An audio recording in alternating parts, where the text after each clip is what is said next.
Hey guys, this is Dan Seifert from MobileBurn.com, and what I have in front of me today is the LG Thrill 4G for AT&T.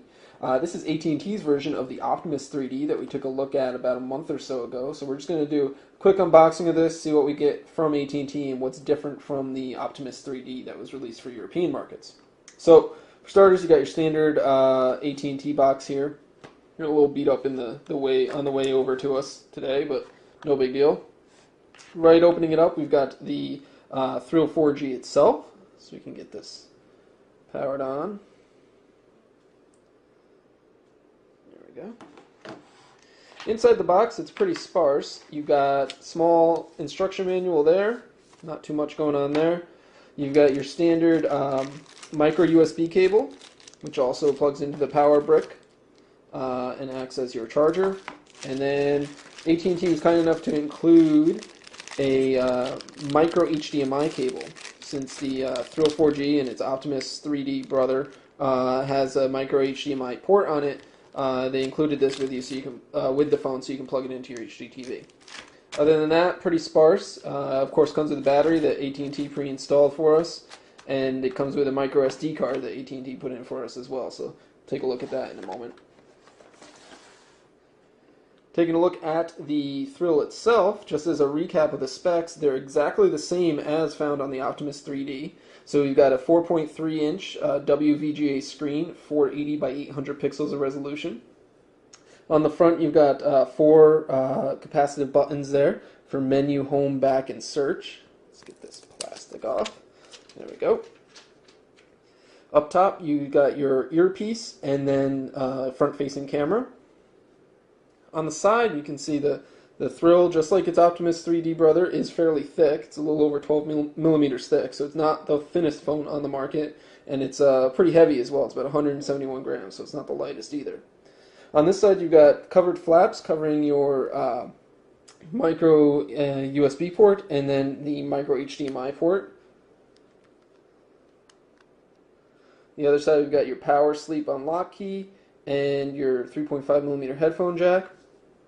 Then the other side, you've got a volume rocker over here and the 3D button here. This is not a camera shutter key, but it is a 3D key, so it switches between 2D and 3D mode. And then at the bottom, you've got just to pry a lever to open up the battery door cover, and then a microphone. On the back of the Thrill, you've got soft touch cover, a nice little soft touch feel on the battery cover. And it's got this metal strip that has this 3D stereoscopic thing etched in there. You've got your speaker grill there, and then the dual 5 megapixel cameras for recording in 3D.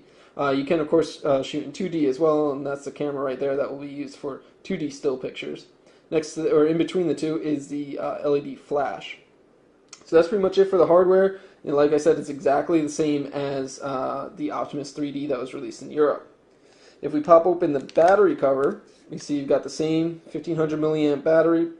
You got your SIM card there, and then AT&T has included a 8 gigabyte micro SD card, which was not found in the European version. So there's 4 gigabytes of internal storage, but you also got 8 gigabytes of external storage included, and of course you can swap that out for a card up to 32 gigabytes in size. Now that we've got the Thrill 4G powered up and set up with some accounts, you can take a look at the software. Starting off, we've got this lifting lock screens, very similar to what you would find on a Windows Phone 7 device. Very, very similar, and it shows your calendar events on the lock screen, which is nice. Just swipe that up, and it unlocks the phone itself. Now, this is the same exact interface that we saw on the Optimus 3D. It is LG's custom interface, and it is running on top of Android 2.2 Froyo on the Thrill, as was it on the Optimus 3D. We'd love to see Android 2.3 Gingerbread, and that is sure to be coming at some point in the future, as AT&T has promised that all 2011 phones will be upgraded at some point. But we just don't know when just yet. But you got 7 home screens here, and you can page through them pretty quickly. You can pinch on the home screens there, and it zooms out to a helicopter view, very similar to TouchWiz on a Samsung phone. And then you can rearrange the order right from this screen there.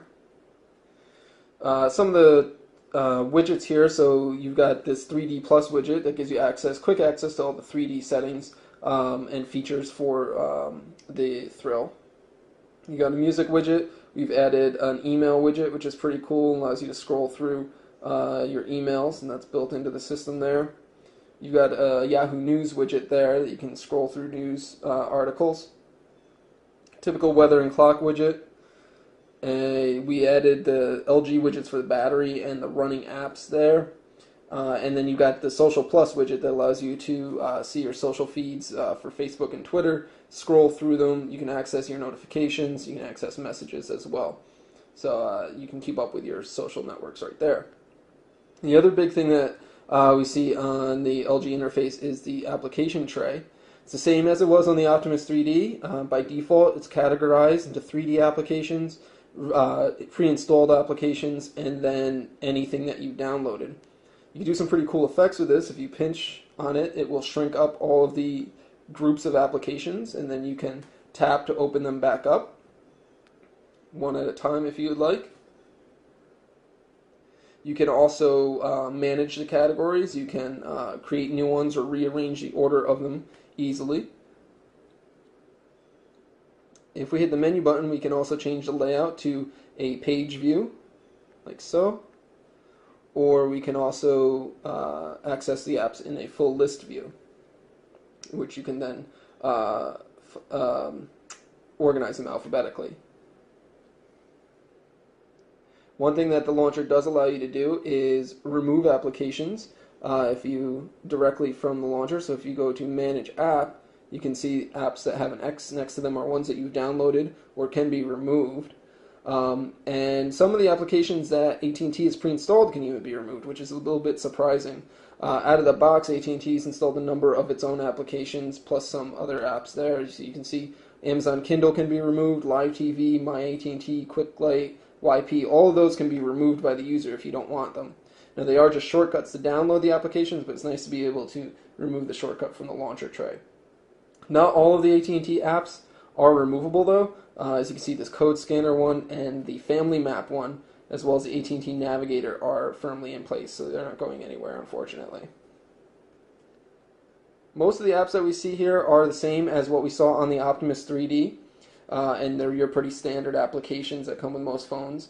There's the Polaris Office app there to manage Office documents. SmartShare here is the DLNA sharing application. And then there's also the voice recorder application thrown in there from LG.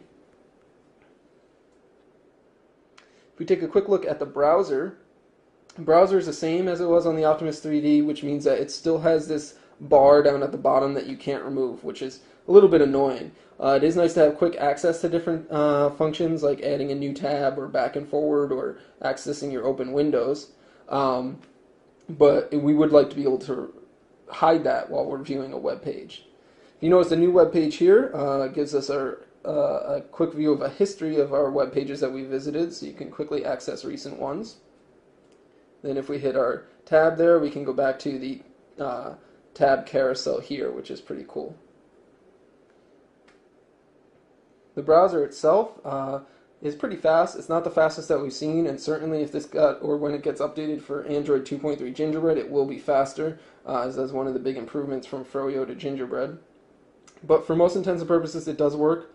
You can double tap to zoom, you can pinch to zoom, even though it's not as fast as we would expect to see from a phone of this caliber that's got a dual-core processor and the dual-channel memory that LG likes to tout. You also have access to the embedded flash videos there. Hi, this is Michael Worrell of MetalBurn.com. Today I have with me the 4G LTE version of the Samsung Galaxy So there you Tab go, that works right in line with the page. It's available now starting at 5. Now the other big thing, of course, with this is the 3D features. You're not really going to be able to see these in the video here on YouTube, but it does have this 3D carousel here to view the different 3D functions. It offers a bunch of different animations and things like that that all pop off the screen very easily.